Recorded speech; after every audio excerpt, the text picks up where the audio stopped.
جب شافعی اذان دیتا تھا تو کہتا تھا اللہ اکبر، اور لا الہ الا اللہ کہنے کے بعد اعلان کرتا تھا یہ شافعی مسلک کی نماز ہے، کوئی حنفی حنبلی اور مالکی نماز پڑھنے نہ آئے۔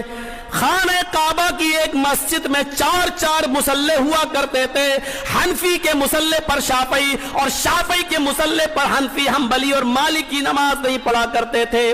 4 اذانیں ہوا کرتی تھی، لوگوں کو بڑی تکلیف ہوا کرتی تھی، اذان حنفیوں کی ہے، شافعی کی، مالکی کی، حنبلی کی، اس کے پیچھے انہی کی نماز ہوگی، ہماری نماز نہیں ہوگی۔ اللہ غریق رحمت فرمائے شاہ سعود خاندان کے اوپر، جب وہ آئے جن کے نام پر سعودیہ عرب کا نام پڑتا ہے، اس خاندان پر اللہ رحم فرمائے، انہوں نے 4 مصلوں کو ختم کر کے صرف ایک مصلی ابراہیمی قائم رکھا جہاں حضرت ابراہیم علیہ السلام نے نماز پڑھائی تھی۔